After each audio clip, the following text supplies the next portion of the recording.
Hello, friends. This is Between Two Sundays with Mark Beresford and Mark Gladman, talking to you all the way from the internet to you as you sit and listen to us on the internet. Hi, Mark. That was brilliant, Is profoundly eloquent. insightful, so Eloquent is the promising word. for the rest of this talk. But the internet talks to the internet. Gosh, who would have thought? Of course, Between Two Sundays is the show where we sit between two Sundays and we discuss the readings from the two Sundays that we're sitting between. We chat about how we've We lived do. out the readings of the week just gone and how we're living into the readings to come. Last week, Mark, was the thing that stuck for me was the gospel reading, and in Hmm. particular the part of the reading which we talked about, the controversial part, which isn't interestingly the readings for last week for the gospel. The first part of the gospel was the optional. The second part was the reading Yes. itself, 21 to 28. And it's the second part that is probably the most controversial, the bit where Jesus has that interaction with the Samaritan woman, in which he refers to the Samaritans as dogs. And a lot of people struggling with that was Jesus calling this woman a dog? Not quite. But for me, the thing that stood out from our conversation last week, and of course, listeners and viewers can go back and have a listen or look at that later if they haven't already, um, was the faith of the woman, and I'm still strung up on her discussion about the crumbs that fall off the table, because it was in the lead up to last week's show that, having sat with this passage many times, that I saw it in the context of faith. I always saw it in the context of getting what everybody else was getting. Yeah. Um, Yeah. but but here she says, even the dogs get the crumbs, the little bit. And all it takes is a little bit of faith and a little bit of what God can do in one's life. And this woman sees a healing happen because of her great faith, Jesus says. But it was just based on crumbs. So it Mhm. sort of blows me away that, we talk about the grace of God, but I think we've forgotten how big the grace of God is. And yet the grace of God itself is probably only a crumb of the whole of God. And that's the thing I've been honing in on. If all that woman had was a crumb, Mm. boy oh boy, how much more of God is there? And if all we've seen is, maybe we've seen a bit more than crumbs, maybe we've only seen crumbs, because I don't know if I have the same faith as this woman. But boy oh boy, if what I've experienced and what I've come to understand of what God is and who God is in this world, and all that is just crumbs. Mm. Whew, there's some big stuff Yeah. out there. So that's Yeah. where Yeah. I've been wallowing and contemplating Yeah. and and struggling with the bigness of it all. I really like that. I would argue that it's pretty consistent throughout Matthew, this Yeah, theme of, you little of little faith, faith, the mustard seed, um, the the yeast, very all those ones. unpromising beginning of Jesus' teaching, with all these beatitudes that flip the world upside down and celebrate the little person. Yeah, His calling of really all the wrong people to be disciples. I think there's something in Matthew for me that really is about beginning faith, little faith, and where it can go. yeah. And I think you might have just hit on another moment where that's the case in the Gospel of Matthew, actually. Hmm. Yeah. I found myself sitting with Psalm 133, how good and pleasant it is when kindred live together in unity. And perhaps out of some of my experience and even my experience this week with the denomination I'm part of at the moment, just sitting with how hard one unity can be, and that this is rather than an arrival place. I think it's this constant space of forgiveness and grace and listening and finding the courage to speak. I just think it's a constant dance for us to dwell in unity rather than this place of arrival. I love the way this psalm celebrates unity as this extravagant blessing, to pour all this oil over Aaron and his beard, really is a symbol of extravagance, I think. And it just made me sit and think, this is a good target to have. Maybe there, are seasons where we need to part ways, but I love the ultimate target of, we're a people learning to dwell together even in our differences. And that this is not only a blessing to us, but I think a blessing to God as we strive in that direction. Yeah. But arriving there doesn't seem to last very long if you ever get there, and it's a pretty fragile place to be. It's almost like I just found myself thinking of it as a noble target, that this is a noble aspiration to have, a noble direction to be moving in.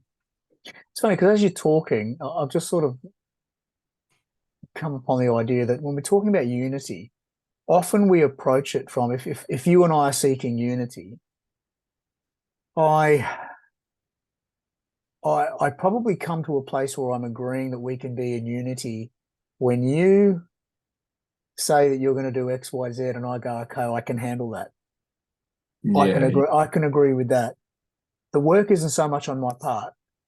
The work's more on yours. Maybe there's some things that you ask back in return, but it seems to hang on such a fragile thread that all it takes is for you to bend on one thing, and all of a sudden I'm going, you said you wouldn't do that, and that's it. The unity's gone. Yeah.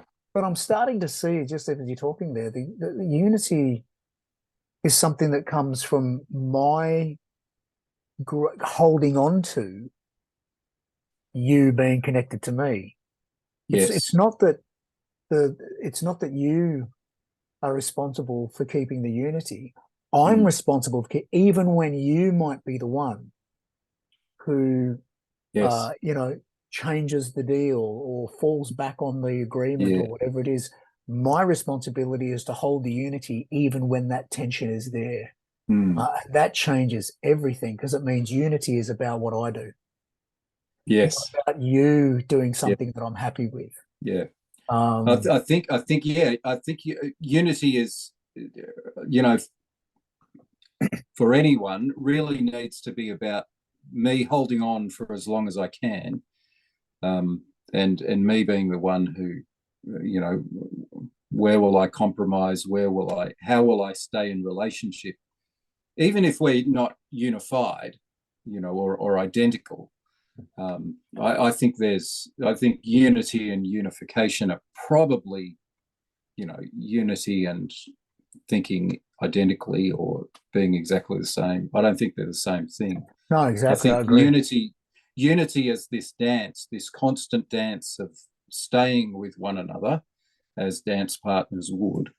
I think is a kind of a nice image that that doesn't insist that we have to all be the same.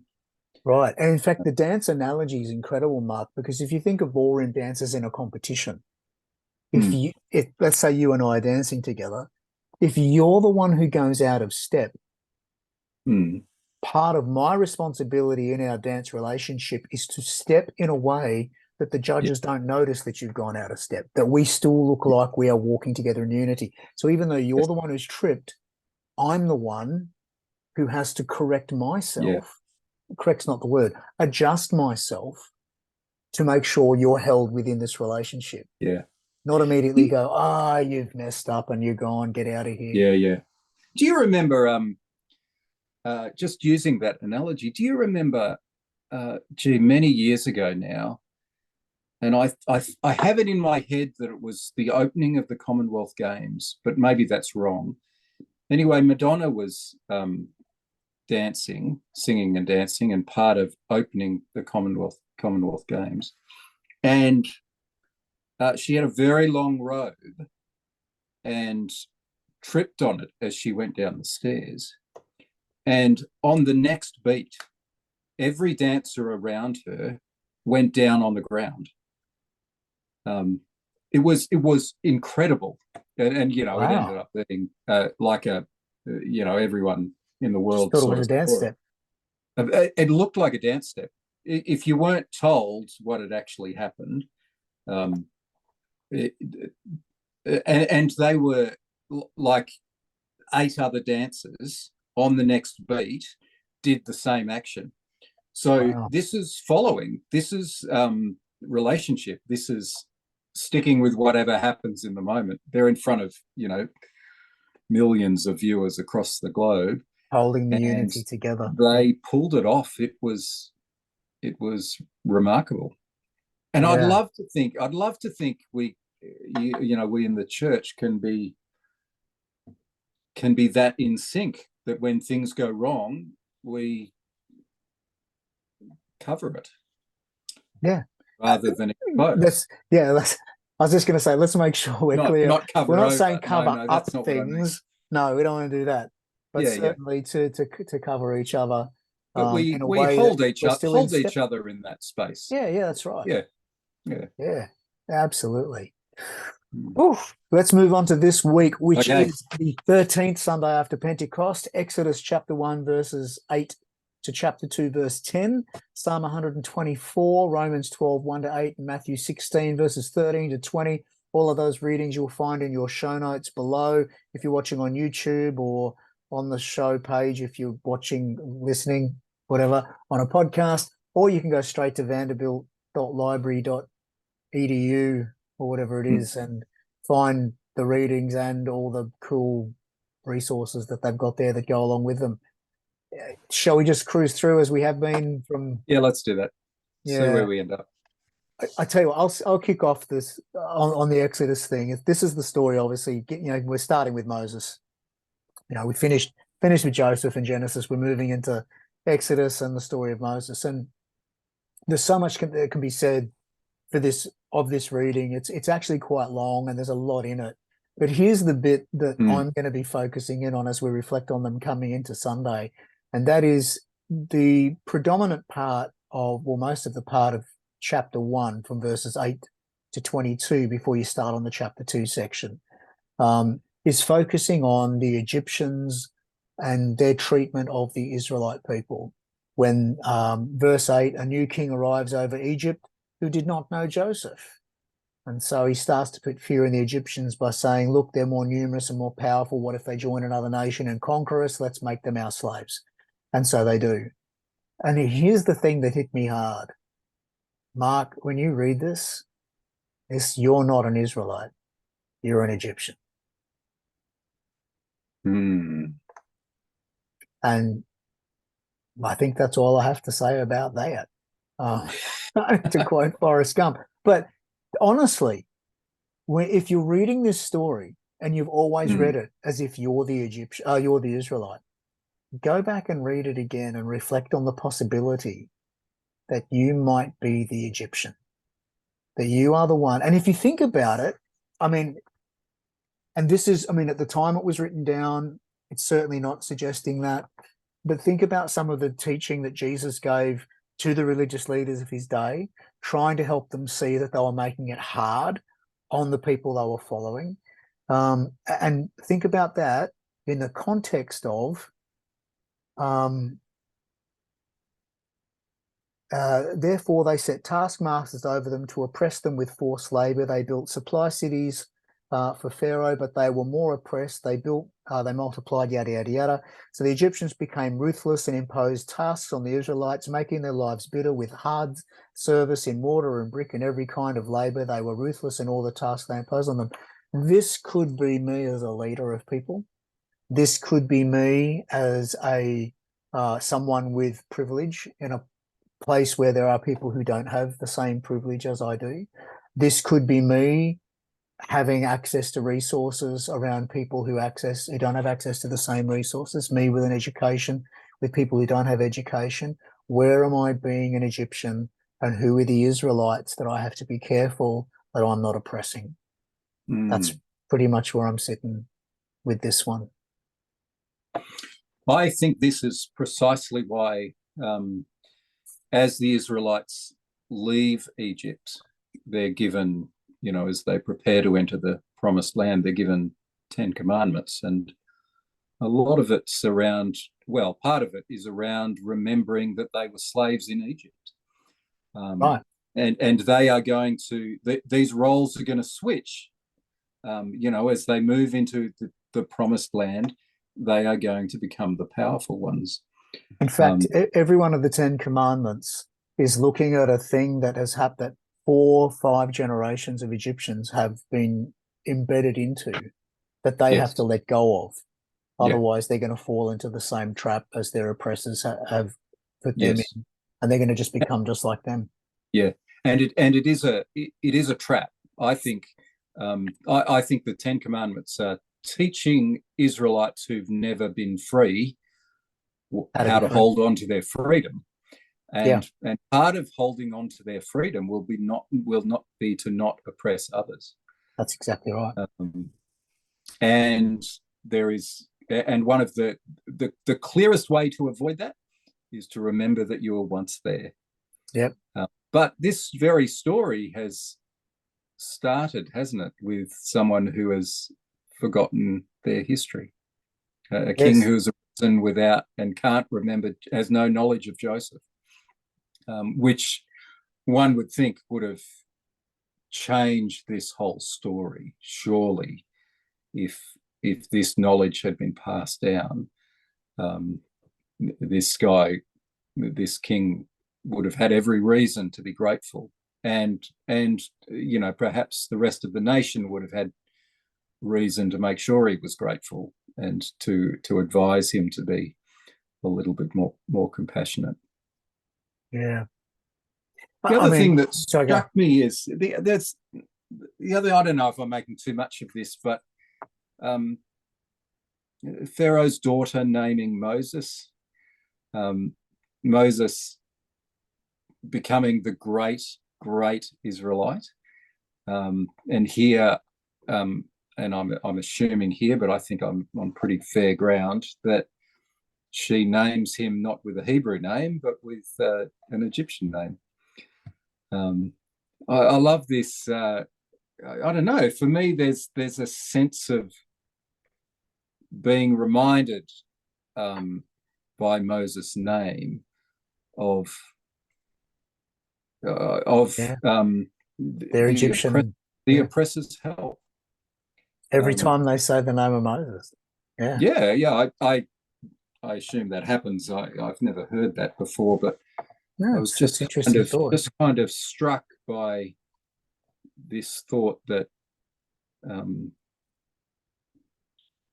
that even by the time we get to the Transfiguration and it's still the name Moses for him, standing there on the promised land, the echoes that must imply of this story that we've just read, where where someone from Egypt is really causing all this trouble, and yet another person from Egypt related to that one is actually used as the very tool that brings about salvation, that brings about freedom. How quick we can be to sort of say, there's goodies and baddies in this story, and actually this is all messed up. It's just one of those stories that's not clear.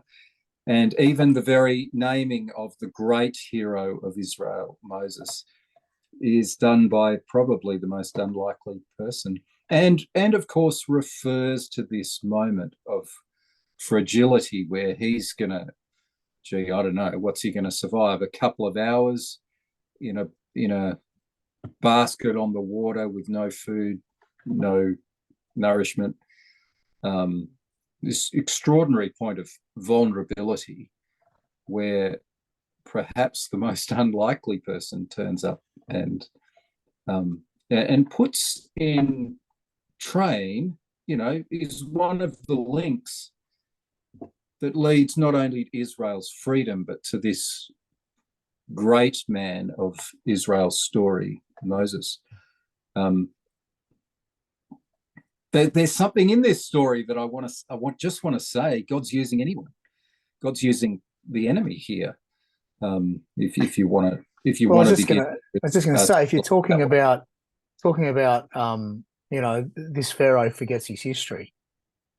yeah, The very fact yeah, that Moses, as a baby, is given an Egyptian name and is brought up in an Egyptian home under an Egyptian princess and given yes, an Egyptian education. Here's a guy who's forgotten his history. yeah, yeah, yeah. Interestingly enough, And maybe the name Moses, with this meaning given in this context, maybe even the name itself is insisting on us not forgetting this story, not forgetting that he's come from the most unlikely scenario. This is a good news story, but you read this story and one would imagine there are hundreds of infants who didn't make it out of, their first week as a result of policies like this. This is a deeply, deeply disturbing story, not only around slavery, but around the oppression of the most vulnerable in this society. It's a miracle story, and I find myself wondering how in some ways we're right in following the Moses story through this. But this is a very dark period, and it's not one that you can dismiss just by pointing to, Moses was raised up within it. I think is a black history for Israel and an embarrassing history for Egypt as well, I would suggest. Yeah. And I mean, and that's where the psalm is beautiful, because it links in with everything we've seen today in this reading, yes, and with all the readings that we've had, and even all the psalms that we've had over the past few weeks. And that is, even when it's completely messed up, yes, God's going to find everything will come good. And the more we have been dwelling on this over the last few weeks, interestingly enough, the more I've been drawn to the teachings on Jesus about nature, and the more I've been drawn to things like the Tao Te Ching and to our Australian Indigenous people's stories and teaching of how to watch the land and view the land. Because what I'm seeing here is that, and look, this is maybe a controversial thing to say, but technically speaking, there is no good and there is no bad. Jesus says, I've come that you might have life and life to the full. And I think fullness of life means we're experiencing everything about it. That I'm not saying that there isn't good and bad. Good things happen to us, bad things happen to us. But the question, do the bad things come from God? Do the good things come from God? Who makes the bad things happen? Is it Satan? Is it God? Why does God allow the bad things to happen? Yeah. All redundant questions, because you can't have good without bad. That's just the reality. Yeah, Otherwise, they are and you've such got closely related terms, aren't they? and there's quite a number of writers who say things along the lines of, if you something is evil only because we say it is, and that's true. Yeah, And then in the absence of evil, there is no good, because you've got nothing to compare the good to. So the fact of the matter is stuff just is, and we need to get our heads around the idea that God doesn't make the good happen, and God doesn't make the bad happen, but God walks with us. That's what Psalm 23 is all about. God walks with us through the good and the bad. God is always present there with us. The bad stuff happens. The question is, are we going to allow God to walk with us through those times? God is with us anyway, I would suggest, whether you would think God's there or not. But you're going to find it a lot harder if you ignore God being there with you than if you rest in God as you go through that bad stuff. And that's what these Psalms are all talking about. These Psalms are all talking about stuff happening, but you'll come through it. Why? Because God is with you and you are with God. And that was the reminder that Israel got through these Psalms, through the singing of these hymns and praying these prayers. They were consistently reminded, whether the crap's hitting the fan or whether we're victorious and standing in the land flowing with milk and honey, wherever we happen to be, we're going to be okay, because God is with us. And as Christians, we need to get the net on this, because quite frankly, let me tell you right now, you get your head around this, it will change your prayer life. You'll never pray for something good to happen. You'll never pray for something bad to go away, but you will start praying for the peace of God to be known through those times. You will give thanks for the goodness that you find yourself surrounded with. You will ask for strength to help you bear you through the difficult times, not take it away, God, or this, bring it back, God. We do see the psalmist praying those prayers, but in the context of those psalms, you also see the psalmist saying, almost paraphrased, I know that's not realistic, so just give me the strength to get through. And I think something the Christian church, particularly in the modern era, has missed out on and forgotten is that that's where things lie. And so this psalm really reminds, and particularly in the context of what we're about to see happening through the story in Egypt, really amplifies that for me, that this is a psalm that speaks to the idea that life just is, but God is with us. That's where God is. I think it was what was his name? The psychologist who was in Auschwitz wrote the book about I can't remember. Anyway, slipped my mind for the moment, but standing there walking past the gallows while two men and a 15-year-old boy who was too light, and when the chair was kicked away, he didn't break his neck, so he's kicking. And someone in line asks, "Where is God? Where is God right now?" And someone else in the line yells out, "Can't you see he's right there hanging on the gallows?" There was someone who understood. They had a good theology of what God is about and where God is in things. God didn't make that happen, but God was there while it was happening. And that's what this psalm is about. And I think that's a real encouragement. That's that is much more central to the Christian story than I think most of us give the Christian story, because this is incarnation. Yes, that's right. This is God with us. This is God coming and dwelling with us, and God suffering and dying with us. Yes. This is not sort of a fringe theology by those who've faced horrible situations like that. This is the core of our story. Why can we be, why would we be a people who take on baptism as our own, a dying to self and a rising to Christ, if God is not with us in all the mess? Precisely what this Exodus passage is telling us, and I agree, precisely what this psalm is telling us as well. And the invitation, I think, from both these stories in their different ways, is for us to simply have open eyes to this reality, and that that I agree with everything you've said there around prayer. That really is our prayer. God, I can't see you at the moment. Help me see you. I know you're here. Help me see you even in this dark space, or this unpredictable space, or this hurtful space, or this unexplainable space. The art of faith is learning to see God everywhere, and to stay in conversation because we believe God is there, even when we can't see that God is there. And just to take not a back step, but just a clarification, I'm certainly not saying that God can't intervene with history. God intervenes with history every day. Yes. Through God's hands and God's feet, which is us, which is where Paul goes. Well, which is our Moses story as well, isn't it? This story is told not as, I think we're being told pretty clearly that God's at work here, even in the blackest of times. Yeah. But no doubt it's in Romans, and you can tell us how.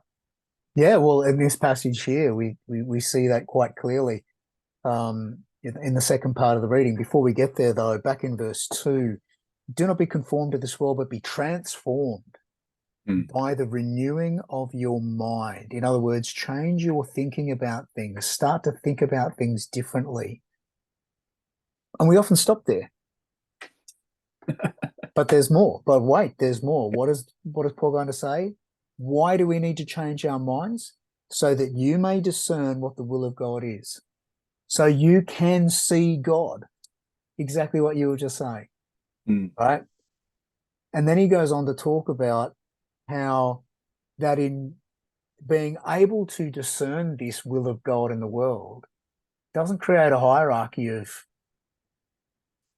different people. What it does is it should allow us to see things as they are, which is to see that we are all one. This is the reality of having our eyes open and having our mind renewed, is that Paul says it, verse 4, as in one body we have many members, and not all members have the same function. Verse 5, so we who are many are one body in Christ, and individually we are members one of another. The reality is that when we have our minds renewed, you want a good test of whether your mind's renewed, you see all of us as one. You We're see the straight back to person, unity we were discussing back last to unity again. week. Yeah. That's Yeah. right. We see the neighbor as us, and that's what it means to love our neighbors as ourselves, because they are you. Because we are all different and we're all here, but we are all one. Verse 6, we have gifts that differ according to the grace given to us. And then he goes on to talk about them. But we have gifts that differ. But as, in the Corinthians passage where Paul talks about a similar thing, says these are required because, your heart's not going to do the same job as your kneecap. We need both of them. Otherwise, the body doesn't operate. And then you've got things like the spleen or the appendix even, who people think you don't even need and it's irrelevant. It's there in the body, but it's got a function. It's a part of the body. We don't see it, doesn't get talked about, even gets maligned, and yet it is a part of the body. And this is what Romans, this part of Romans is really helping us to see. This is what it means to be transformed and have our mind renewed, that we would see the oneness, the unity that Jesus prayed for us in John 17, and that we would begin to see this unity that Joseph embraced last week and that the psalmist said is pleasant, and how good life is when we can live that way. And so this renewing of our mind isn't about morality, and it's not about having your doctrine right or about having the right way of doing X, Y, or Z. It's about actually seeing that we are all one. All the things I said a moment ago divide us. How do you do baptism at your church? That's not how we do baptism at our church. How do you do Eucharist? Oh, that's not how we do Eucharist. We don't even call it Eucharist. What's your doctrine on the Trinity? Oh, that's not where we sit on that. That's not how we understand it. All right. That's not renewing of your mind. And there's nothing wrong with having those things, by the way, particularly when you see it as Paul does, because Paul goes, oh, we're one in Christ. You might understand it differently. Okay. We're one in Christ. And that becomes the great reality. Yes. There's always a temptation with passages like this, I think, to what we do, and all the, and there's me. The real point here is that we're all one. Yeah. We may do things a little bit differently, but the core point that Paul is really trying to say is we are one. He's not really trying to describe all the gifts here. He's not really trying to describe all our differences. He's really trying to say we're one. We're one. And yet so often we see a list like this, and there are other lists, of course, in the New Testament as well. And we go to the differences. We go to we're drawn to that, when in actual fact this is a story about, it's challenging the reader to recognize that all of these things are moving in the same direction. Yes. And it's the oneness that's being emphasized rather than the difference. Yeah. I find that really helpful, because I think these lists are often used to talk about the difference rather than to talk about the unity. But I think that's the, especially here, I think this is the main message is the oneness. And it would be a real shame if in, wanting to describe all our gifts, we lost that direction of the passage. Yes, absolutely. Absolutely. Which brings us to the gospel. What do you make of this? Who do you say that I am? How do you understand who I am? And we have to be really careful with this passage. You are the Christ, the Son of the living God. What does that actually mean? Yeah. In the context of this particular passage and when it was shared. Yeah. How did those who were around Jesus understand this term Christ or Messiah or Anointed One? Did they understand it in the same way we like to think we understand it today? And I think that's very, very important. And I think we get a better understanding of what it means for Jesus to be the Christ, the Messiah, the Anointed One, when we understand that Jesus is going to build a church here on earth, and it's going to be like it is in heaven. That is what it means for Jesus to be the Anointed One, and for then Jesus to say, the same Spirit that I have been anointed with is now in you. Bring about this heaven on earth. The question we need to answer is, well, who do we say Jesus is? Because how we respond to Jesus will come from the answer to that question. And I think that was what the turning point for the disciples, and in particular Peter, was at this point, was to realize, well, if Peter, you say that I am the Anointed One of God, then what does that mean for you now? Who do you say that I am? Because that definition is going to direct the rest of your life. And so it's a big question. And it's interesting, at the very end, Jesus sternly orders the disciples not to tell anyone that he was the Anointed One. And I think there is a really good reason for this. And it's not that Jesus doesn't want to get himself killed too early, although that might be the case. What I think it is that, like Peter and like the other disciples, Jesus wants people to come to their own conclusion in their own good time. It's not about you going to someone and saying, this guy's the Christ or the Messiah or the Anointed One. It's about others coming to that realization through their interactions with Jesus himself. And that says a lot for what our part of playing our part in this mission with God and the world is. That when we're sharing Jesus with people and the teachings of Jesus with people, to allow them to come to the conclusion of saying, well, who is Jesus and how will I understand Jesus? Because their response to that question will change the way they live accordingly. So it's an interesting passage, and like the Romans passage, I think we have to be careful using it as a very strict and stringent clobber passage, for want of a better term, I guess. Not quite clobber like other things, but it's a hoop. It's a hoop passage. Jump through this hoop. This will prove who you are. And yet at the end of it, Jesus doesn't say, now go tell everybody. He says, don't tell anyone. So I think we really have to see it in the context of that too. That's there. I mean, the writer of Matthew has written that there because it's somehow important. Yeah, I think it is important.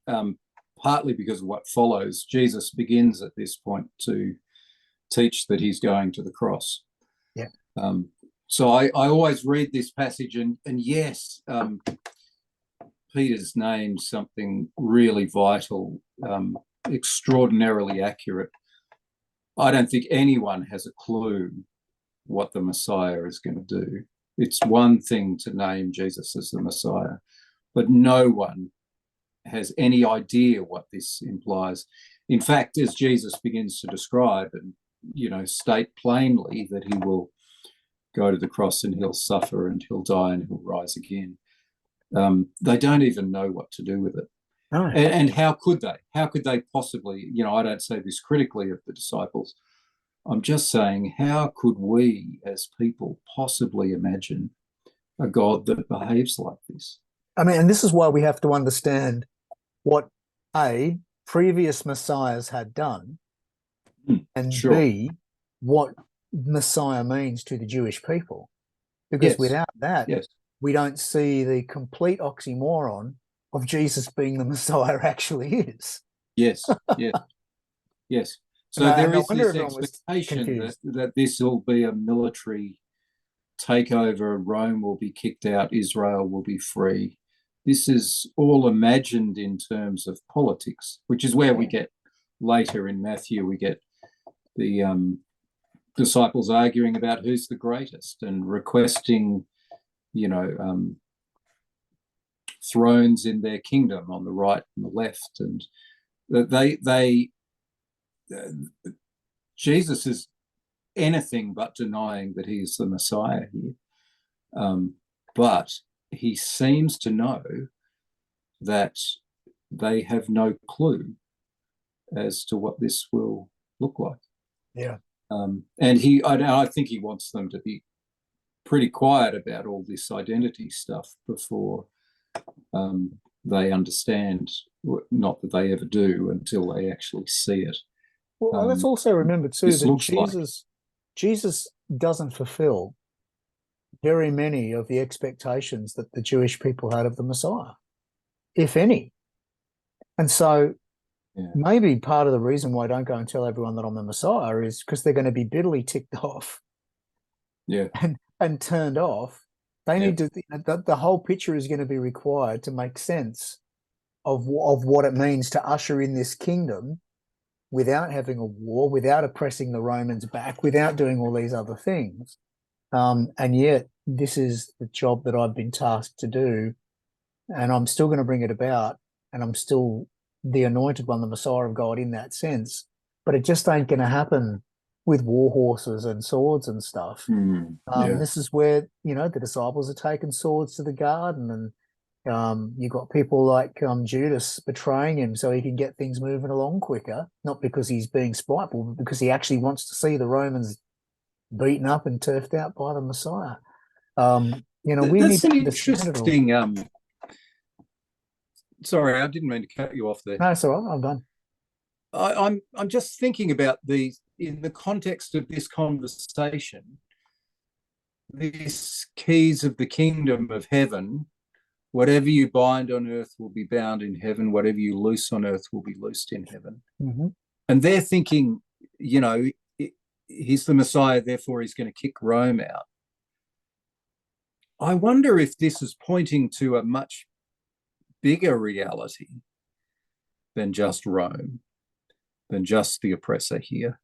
If this is pointing, if there's a bigness to this, I will give you keys to heaven and earth. If there's a bigness to this, that little statement just begins to point to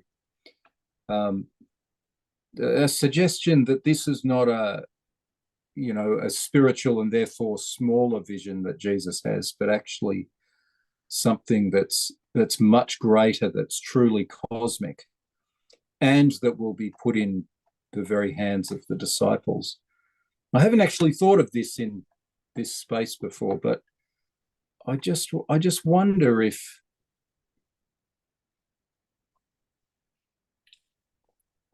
it's just beginning to help them imagine something bigger rather than smaller than the images they have. And not that there necessarily has to be a link between the gospel reading and the Hebrew scripture reading, but this is the realization that this person is going to be the one who is going to bring about a movement towards this heaven on earth, this promised land, is the story of Moses. And in fact, Matthew takes great pains to link Jesus with Moses through the whole gospel. Even, the stories in the infant narrative. There's lots of echoes there, isn't there? Lots of echoes of Moses, lots of echoes of Abraham, lots of echoes of Isaac and Jacob and all the patriarchs in many of the stories and the way that Matthew tells the story. So we shouldn't be surprised, I don't think, that we're obviously moving through Matthew's gospel as we move through the Hebrew scriptures. So you could say is a coincidence, but I still think that it's interesting that this passage is being read the same day as the passage that talks about the emergence of the one and the realization of the one who is going to be the savior of Egypt, of Israel rather, in Egypt, coincides with the same day that we hear